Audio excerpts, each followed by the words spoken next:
Hi friends, good morning to all of you. Welcome to Dars Academy. जैसा कि हम लोगों को पता है कि किसी भी कॉम्पिटिटिव एग्जामिनेशन को क्रैक करने के लिए पॉलिटी का कितना इंपॉर्टेंट रोल रहता है और ये कितना इंपॉर्टेंट रोल प्ले करता है। सो बिलीव माय फ्रेंड, मैं पॉलिटी को बहुत ही इजी और मोस्ट इंटरेस्टिंग बना दूंगा और आज से पहले ऐसा पॉलिटी पढ़े भी नहीं होंगे। फर्स्ट है, हम लोग स्टार्ट ही करेंगे बिल्कुल ही बेस से, और बेस हम लोग को पता है कि कॉन्स्टिट्यूशन का फॉर्मेशन, कि कॉन्स्टिट्यूशन बना कैसे, क्योंकि हम लोग को पता है कि जब तक कॉन्स्टिट्यूशन को नहीं समझ पाएंगे तो पॉलिटी को भी समझ नहीं पाएंगे। और इसके लिए हम लोग पॉलिटी का जो फर्स्ट चैप्टर है कॉन्स्टिट्यूशन मेकिंग, संविधान का निर्माण, इसी को हम लोग आज यहाँ पर पढ़ेंगे। तो कॉन्स्टिट्यूशन के बनाने का जो दौर चला वो कुछ ऐसा रहा कि यहाँ पर एक लॉन्ग स्ट्रगल, एक लंबे एक संघर्ष को देखा गया। और इस संघर्ष में जो सबसे पहले कॉन्स्टिट्यूएंट असेंबली का यानी संविधान सभा का जो डिमांड किया गया, मांग यहाँ पर किया गया। ऐसा संविधान सभा का मांग क्यों किया गया? क्योंकि यही संविधान सभा होगी जो आगे जा करके एक साथ मिल करके और यहाँ पर कॉन्स्टिट्यूशन यानी संविधान को बनाने में एक इंपॉर्टेंट रोल को प्ले करेगी। तो यहाँ पर सबसे पहले इन 1934 में आएंगे कौन? एमएन रॉय। कौन आएंगे? एमएन रॉय।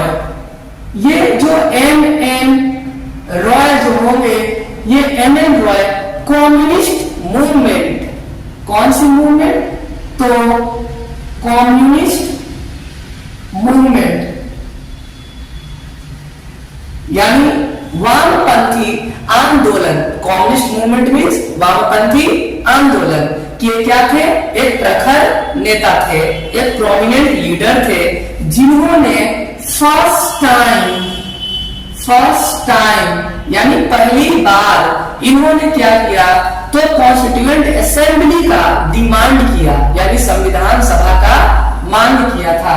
फर्स्ट टाइम ये आइडिया दिए थे।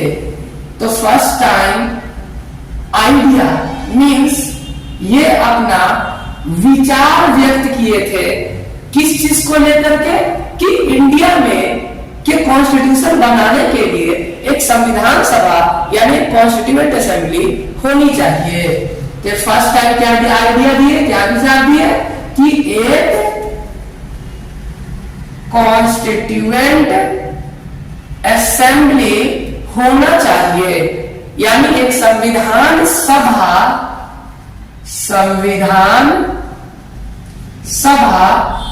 होनी चाहिए। ये इसका डिमांड किए थे। कौन? तो एमएन रॉय।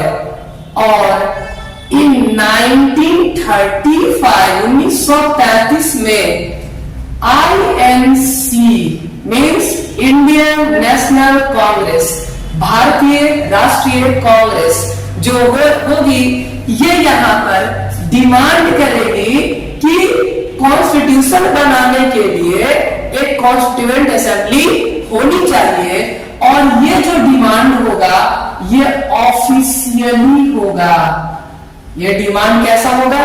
ऑफिशियली यानी आधिकारिक रूप से मांग की जाएगी। किसकी मांग की जाएगी? कि संविधान सभा का मांग किया जाएगा। किसका? संविधान सभा यानी कॉन्स्टिट्यूएंट असेंबली का मांग करेगा। तो अगर कहा जाए कि सबसे पहली बार संविधान सभा की मांग कौन किया, तो यहाँ पर एमएन रॉय आएंगे जो 1934 में 1934 में आइडिया देंगे, ऐसा विचार व्यक्त किए और फर्स्ट टाइम डिमांड किए। लेकिन अगर कहा जाए कि ऑफिशियली किसने डिमांड किया फर्स्ट टाइम कॉन्स्टिट्यूएंट असेंबली का, संविधान सभा का, तो हो जाएगा कौन? तो आईएनसी डिमांड करेगा। कब करेगा? 1935 में। आईएनसी यानी भारतीय राष्ट्रीय कांग्रेस। फिर 1938 का समय आएगा और इस समय हम लोगों को पता है कि जो पंडित जवाहरलाल नेहरू होंगे पंडित जवाहरलाल नेहरू। ये पंडित जवाहरलाल नेहरू यहाँ पर डिमांड करेंगे संविधान सभा का, कॉन्स्टिट्यूएंट असेंबली का, लेकिन इनका जो डिमांड होगा वो किस पर बेस्ड होगा? तो एडल्ट फ्रेंचाइज पर, एडल्ट फ्रेंचाइज पर देखने को मिलेगा। एडल्ट फ्रेंचाइज यानी वयस्क मताधिकार पर, किसके ऊपर? तो वयस्क मताधिकार यानी एडल्ट फ्रेंचाइज पर इनका डिमांड होगा। और यही डिमांड आगे जाकर के अगस्त ऑफर 1940 कहलाएगा। यही डिमांड आगे जाकर के क्या होगा? अगस्त ऑफर 1940 यानी 1940 का अगस्त प्रस्ताव कहलाएगा। क्लियर है?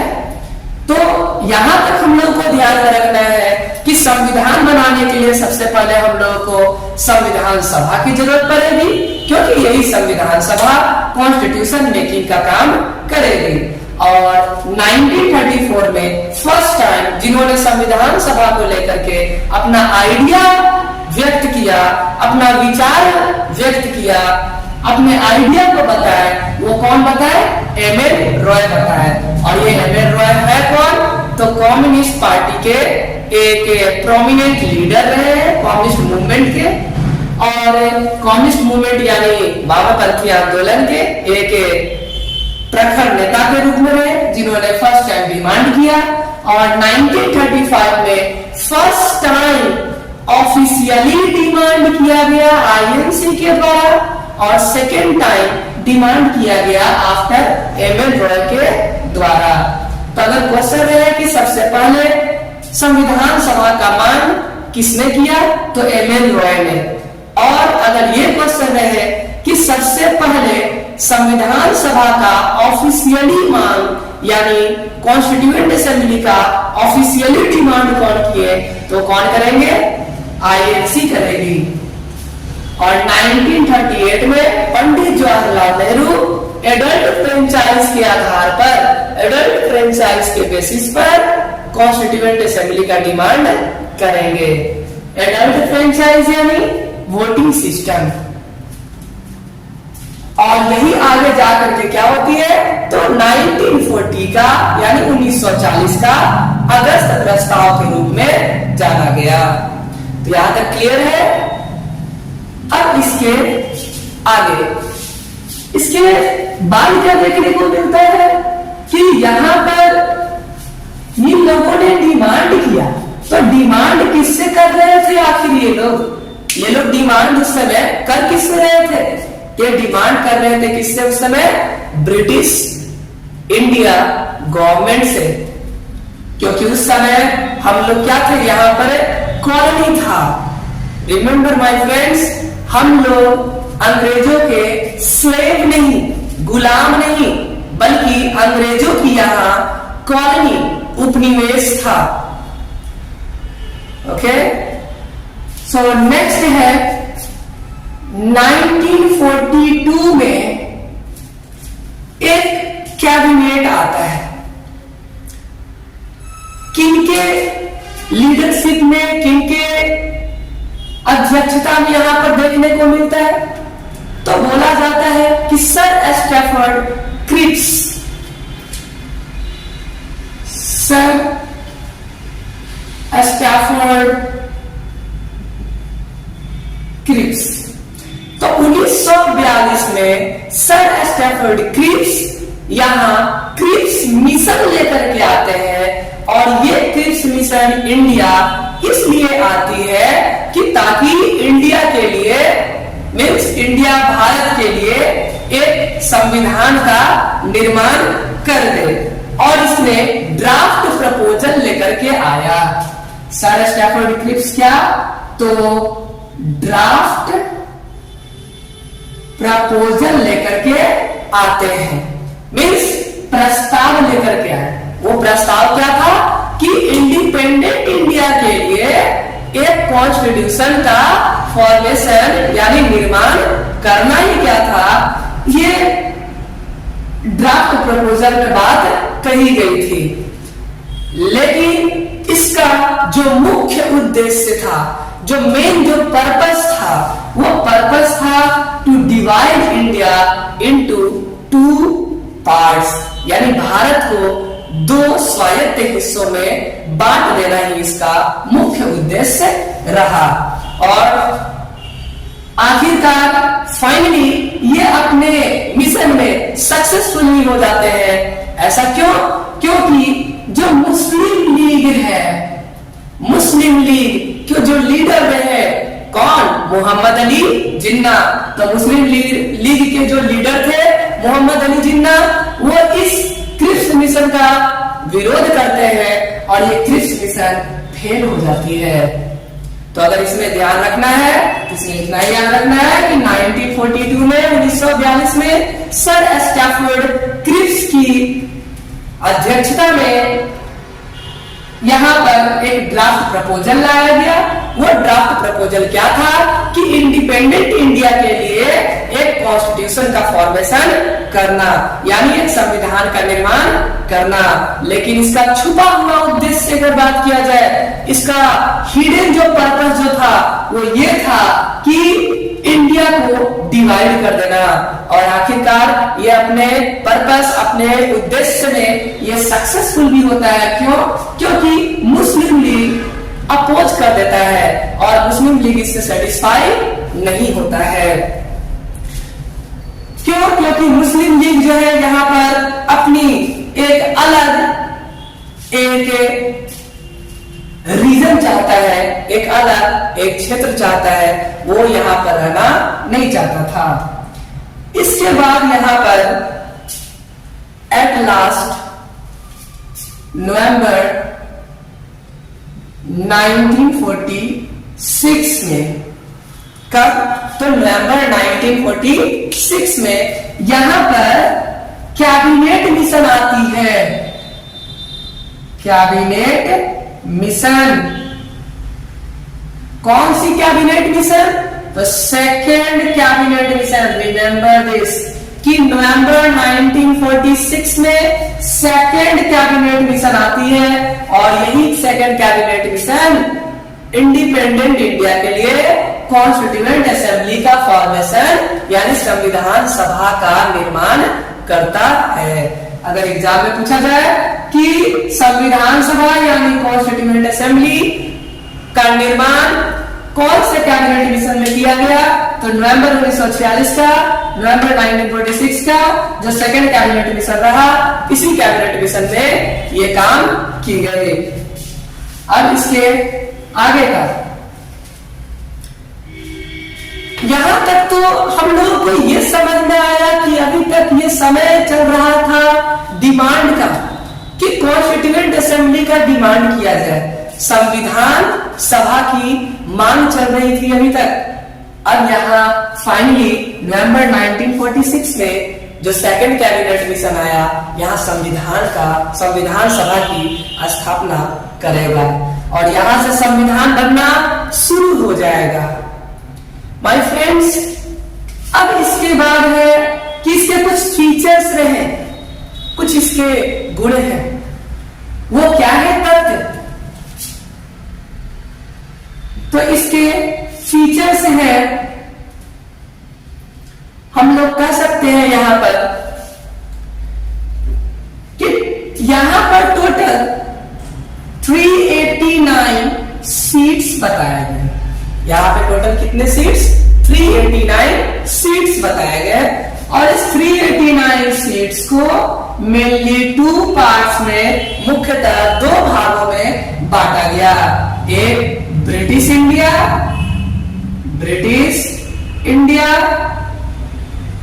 और दूसरा प्रिंसली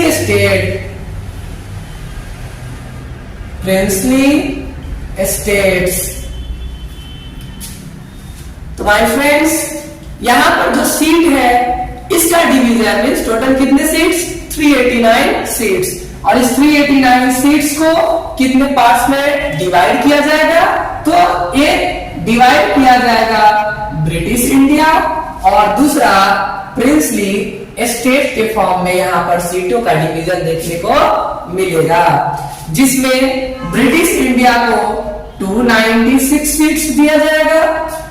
ब्रिटिश इंडिया को कितने सीट्स? 296 सीट्स दिया जाएगा और 93 जो सीट्स होंगे, 93 जो सीट्स होगा ये किसके लिए होगा? तो प्रिंसली स्टेट को दिया जाएगा। हम लोगों को पता है कि बिफोर 1947 जब तक हम फ्री नहीं हुए थे तब तक इंडिया का नाम ब्रिटिश इंडिया के नाम से जाना जाता था। इंडिया क्या कहा जाता था?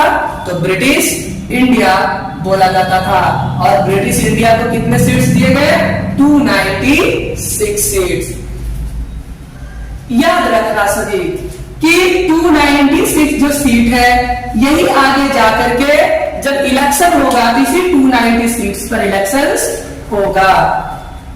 तो फर्स्ट इसका ये बताया गया कि टोटल जो सीट्स रहे, टोटल सीट जो था वो 389 सीट्स रहे, जिसमें से इन सीट्स को 2 डिफरेंट पार्ट्स में मींस मेनली 2 पार्ट्स में क्लासिफाई किया गया। एक ब्रिटिश इंडिया को दिया गया 296 सीट्स और प्रिंसली स्टेट को 93 सीट्स यहां पर दिया जाएगा, जिसमें से 11 गवर्नर प्रोविंसेस को 11 गवर्नर प्रोविंसेस को, तो 4 जो होगा वो चीफ कमिश्नर को दिया जाएगा। 11 गवर्नर प्रोविंसेस को, तो 4 जो होगा वो 4 सीट्स किसे दिया जाएगा यहां पर? तो याद रखिएगा कि जो 4 सीट्स जो दिया जाएगा वो यहां पर चीफ कमिश्नर को दिया जाएगा। किसे दिया जाएगा? चीफ कमिश्नर को दिया जाएगा। यहां तक हमें याद रखना है कि जो संविधान सभा जो है उसका जो निर्माण हुआ तो सीट का डिवीजन टोटल 389 सीट्स को ब्रिटिश इंडिया और प्रिंसली स्टेट यानी राजवाड़े जो स्टेट जो थे उसमें डिवाइड किया गया। तो ब्रिटिश इंडिया को 296 सीट्स और प्रिंसली स्टेट को 93 सीट्स दिया गया, जिसमें से 296 में से 11 जो होगा वो गवर्नर प्रोविंसेस और 4 सीट्स किसे? तो चीफ कमिश्नर प्रोविंसेस को दी जाएगी। ये रहा पहला फीचर किसका?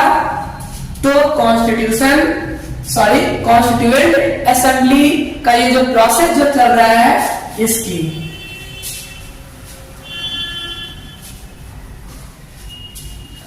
जो सेकेंड रहा वो सेकेंड हम लोग कुछ ऐसा सोच सकते हैं, ऐसा हम लोग कर सकते हैं कि जो सीट का डिवीजन किया गया तो आखिर कितने पॉपुलेशन, कितनी की जनसंख्या पर एक सीट दी जाएगी, ये क्वेश्चन है। तो बोला गया कि एक सीट एवरी मिलियन पॉपुलेशन पर दिया जाएगा, यानी एक सीट प्रत्येक 10 लाख जनसंख्या पर एक सीट देने की बात कही गई। यहां क्या कहा गया कि जो एक सीट जो मिलेगा वो कितना की जनसंख्या पर? तो प्रत्येक 10 लाख की जनसंख्या पर एक सीट देने की बात कही गई। और तीसरा पॉइंट हम लोग ऐसा कर सकते हैं कि आखिर जो सीट का डिवीजन हुआ प्रत्येक 10 लाख पर एक सीट देने की बात कही गई, तो ये जो सीट होगा वो कितने ग्रुपों में किस तरह से बांटा जाएगा? तो कहा गया कि इन सीट्स को 3 ग्रुप्स में बांटा जाएगा। 3 समूहों में इन सीटों की बंटवारा की गई। ये 3 समूह जो होगा वो किसमें? तो Muslims,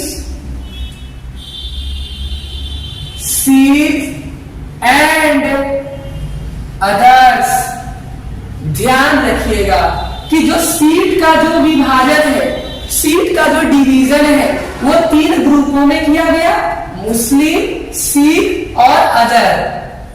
other means except Muslim and Sikh, यानी मुस्लिम और सिख को छुड़ा करके बाकी जो भी यहाँ पर है वो सब किसमें आ गए, अदर्स में। तो कभी ऐसा मत लिख दीजिएगा कि हिंदू, मुस्लिम एंड सिख, नहीं, मुस्लिम, सिख और अदर यानी अन्य के रूप में यहाँ पर सीटों का विभाजन मुख्यतः किया गया। तो पहला फीचर, पहला जो इसका गुण रहा, वो पहला गुण तो ये रहा कि टोटल 389 सीट्स रहे, जिसमें से 389 सीट्स का डिवीजन मेनली 2 पार्ट्स में किया गया। पहला ब्रिटिश इंडिया जिसमें 296 सीट्स को दिया गया, और दूसरे जो प्रिंसली स्टेट जो थे, जो राजवाड़े जो थे, उन्हें 93 सीट्स को दिया गया, जिसमें से 11 सीट गवर्नर प्रोविंसेस और 4 सीट जो है चीफ कमिश्नर के लिए रखी गई।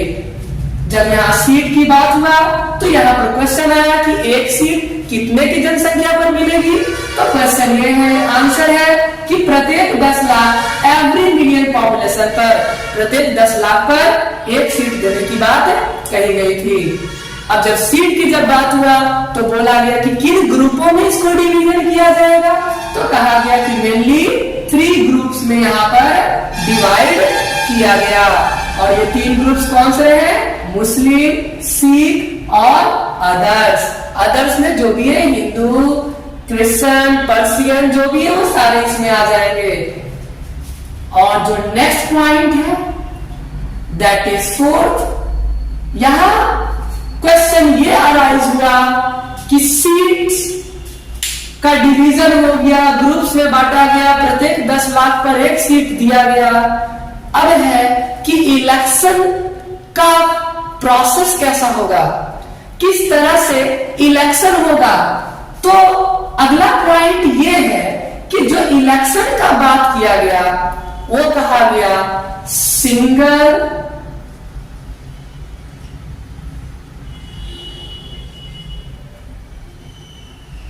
proportional method।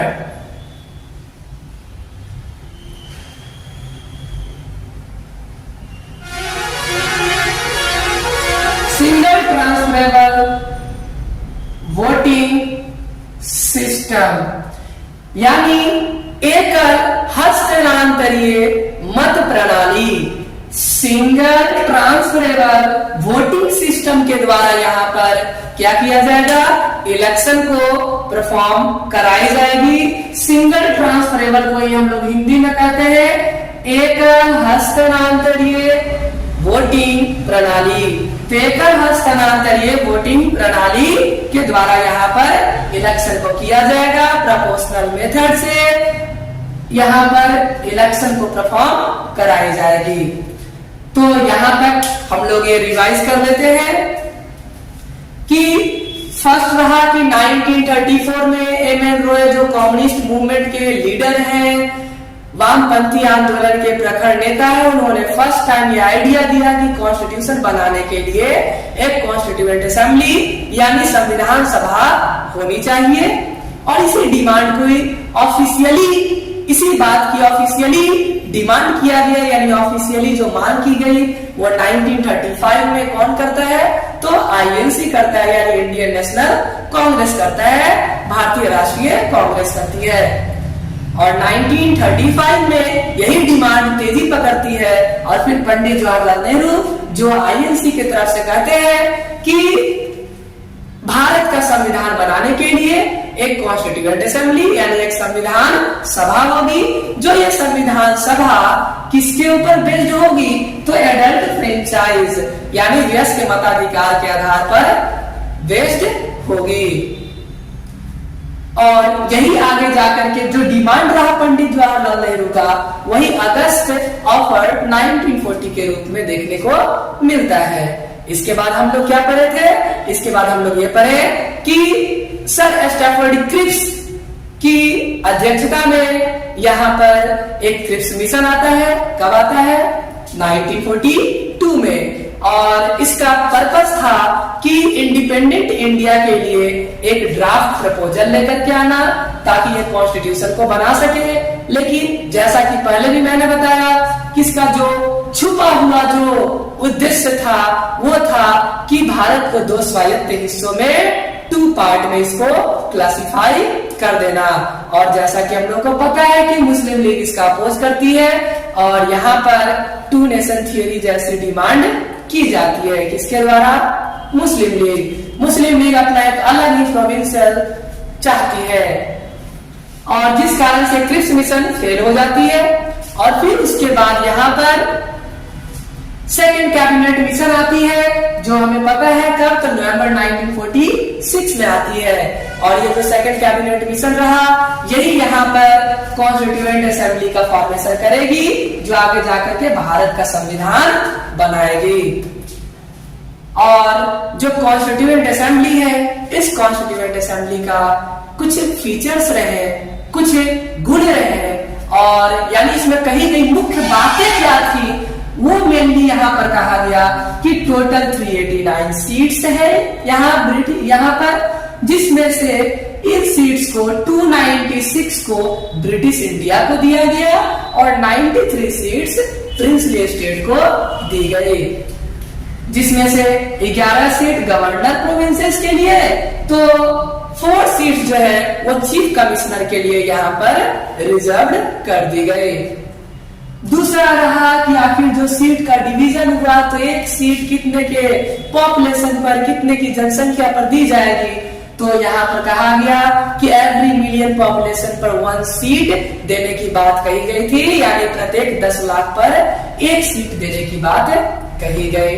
और इनका विभाजन 3 ग्रुपों में किया गया डिवीजन, मुस्लिम, सिख और अदर के रूप में। रिमेंबर माय फ्रेंड्स, नॉट मुस्लिम, सिख और हिंदू, मुस्लिम, सिख एंड अदर के रूप में सीटों का विभाजन किया गया था।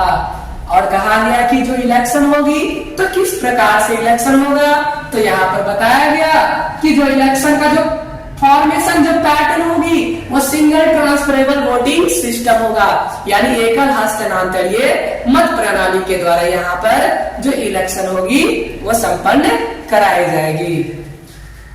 तो फ्रेंड्स यहाँ तक क्लियर है।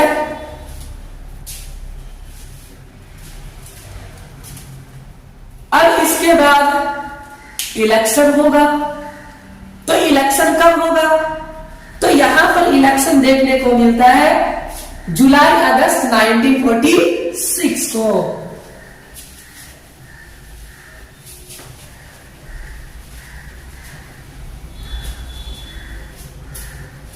तो जो इलेक्शन होगा वो जुलाई अगस्त 1946 को, ठीक है।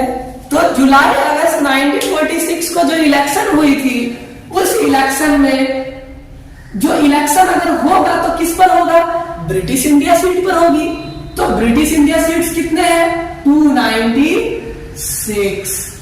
अब ये जो 296 जो सीट्स रही इस पर इलेक्शन हुआ और ये मेनली 3 पार्ट्स में यहाँ पर, यानी 3 पार्टी को देखते हुए यहाँ पर सीट का डिवीजन देखा गया, जिसमें से INC इंडियन नेशनल कांग्रेस जो रही, इस इंडियन नेशनल कांग्रेस को 208 सीट्स मिलती है। टोटल 296 सीट पर क्या होती है, इलेक्शन परफॉर्म कराई जाती है। कब कराई जाती है, जुलाई अगस्त 1946 में होती है इलेक्शन, जिसमें से इंडियन नेशनल कांग्रेस यानी भारतीय राष्ट्रीय कांग्रेस को 208 सीट मिलती है। वहीं जो मुस्लिम लीग की अगर बात किया जाए तो मुस्लिम लीग को यहाँ पर, मुस्लिम लीग जो है, इस मुस्लिम लीग को यहाँ पर कितनी सीट, 73 सीट्स देखने को मिलेगी। मुस्लिम लीग को कितने, तो 73 सीट मिलती है। और वही जो अदर रहे, जो कई छोटे मोटे जो इंडिपेंडेंट जो पार्टियां रही, जो कई छोटे मोटे जो स्वतंत्र जो पार्टियों के रूप में जो इलेक्शन वो भी लड़ी थी, जिसमें से यहाँ पर जो स्मॉल ग्रुप रहा उसे a small group या जो अदर पार्टीज जो थी उसे 15 सीट मिलती है। कैलकुलेट कर लीजिए, जोड़ने पर 296 सीट्स आ जाती है। So my friends, it's enough for today's. आज के लिए इतना ही और रिवीजन करते रहना है। Now the class is over. Thank you.